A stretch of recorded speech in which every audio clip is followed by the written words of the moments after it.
Escolher o que fazer vai ajudá-la a se dar conta das outras coisas que precisa escolher. De alguma forma, os projetos permitem experimentar muitas opções e, como resultado, ter, no final do processo, uma ideia mais clara de si mesma. A criança vai encontrando caminhos para a sua vida futura e tem certeza de que, seja sapateiro ou seja médico, vai se dar bem se ela fizer com todo o amor, com toda a arte e toda a entrega possível, entende? A gente não pode aprender liberdade na teoria e, ao sair da escola, ficar livre logo em seguida. As crianças têm que ser livres na escola.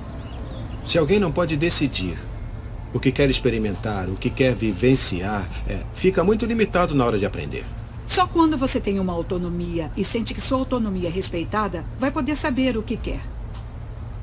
Basicamente, as crianças que não conseguem esses níveis de independência viram crianças dependentes de outras pessoas. Nunca vão fazer o que elas querem, sempre vão fazer o que as outras pessoas querem.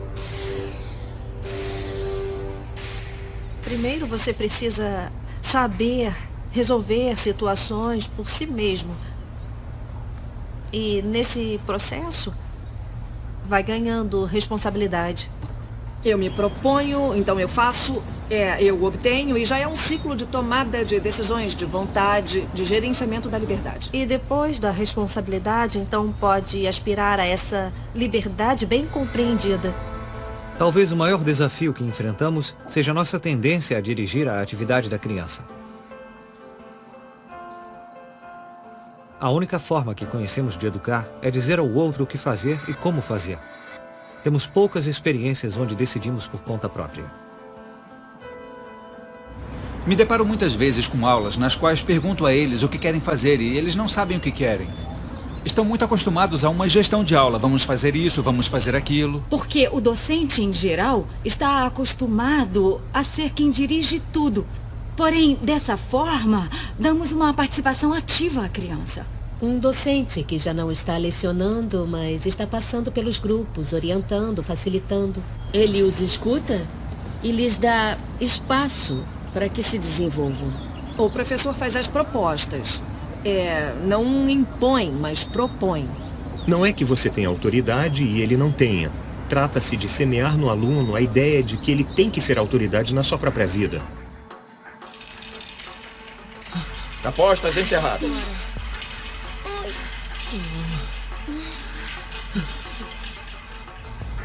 1-3, Vitória. Nós achamos que as notas são totalmente subjetivas e imperfeitas.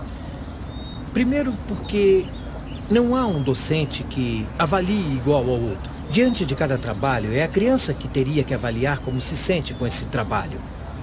Se está satisfeita, se acha que poderia ter se saído melhor e... A criança também controla seu processo de aprendizado, leva seu controle de progresso. Ela sabe onde está, em que unidade, em que lição, em que parte desse processo.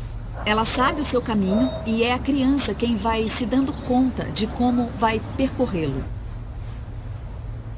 Elas decidem, elas escolhem em que idade passar. Elas escolhem quando estão prontas. Não há uma prova para sair daqui, mas elas notam quando já completaram tudo o que tinham que ter completado no informe pedagógico e dizem, eu vou sair.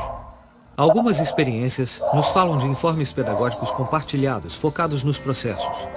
Outras trabalham com autoavaliações e o intercâmbio constante entre educadores, educandos e a família.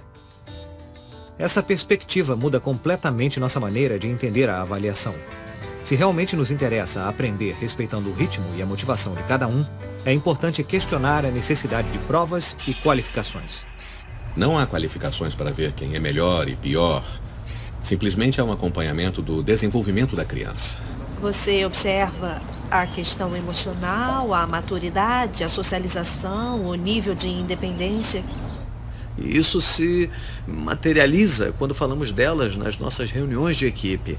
E também quando compartilhamos, nós, equipe e as famílias, nas reuniões individuais com as famílias. Mas não há uma avaliação da aprendizagem, do comportamento, da conduta. Não existe uma valorização, por assim dizer. Há um acompanhamento.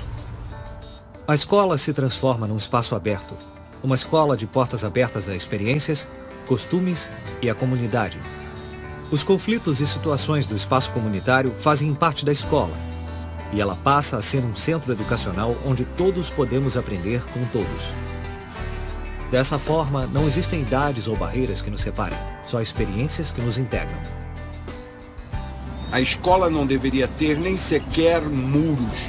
O meu sonho é que fosse toda a cidade, ou seja, a cidade das crianças, na qual toda a cidade se converte em ambientes de aprendizagem lúdicos. Olha, a primeira coisa é você entrar e sentir um ambiente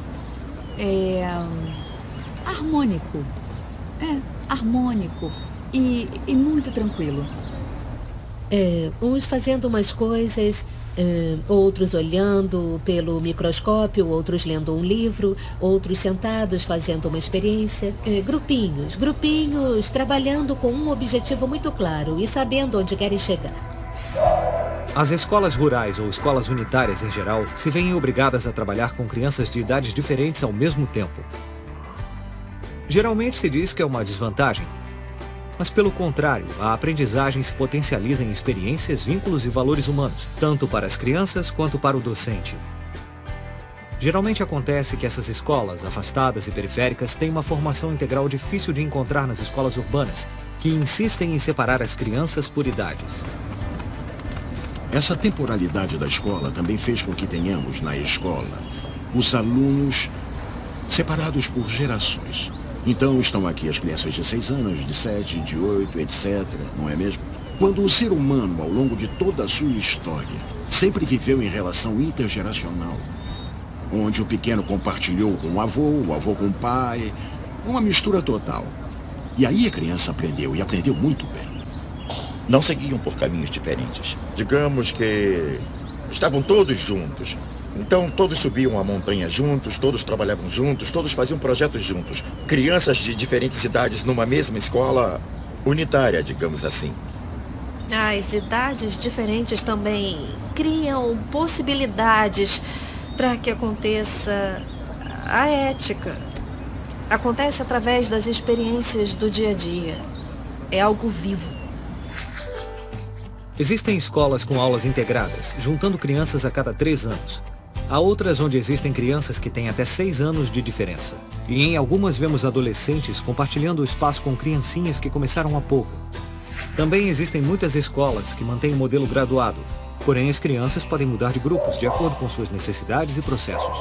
Geralmente têm a mesma idade.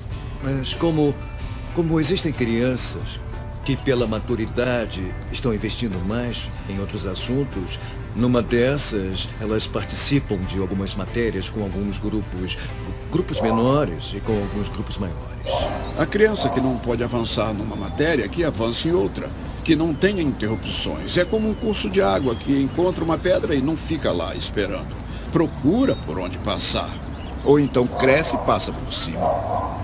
Isso permite que a criança que é forte numa área seja aquela que pode mostrar aos outros e ajudar os outros nessa área. E, ao mesmo tempo, ela pode ser ajudada por quem é forte em outra área. Todos nós podemos ser um estímulo ao próximo, mas no momento que tiver que ser. Existem muitas crianças de idades diferentes que podem passar ao outro esse estímulo para a aprendizagem da criança, e não especificamente um grupo ou alguém. E é muito bonita essa relação que há entre eles, porque os maiores cuidam dos menores. Quando saem para brincar, ajudam a mudar de roupa, colocar o tênis ou o agasalho. Melhor dizendo, aprender a viver juntos, aprender a trabalhar em equipe. E o objetivo da educação é qual? Aprender? Aprender o quê? Conhecimentos? Ou ir desenvolvendo capacidades humanas que só se desenvolvem a partir da relação com o outro? A partir do tempo, do processo, da experiência, da comunicação, de se verem, de se reconhecerem e do amor.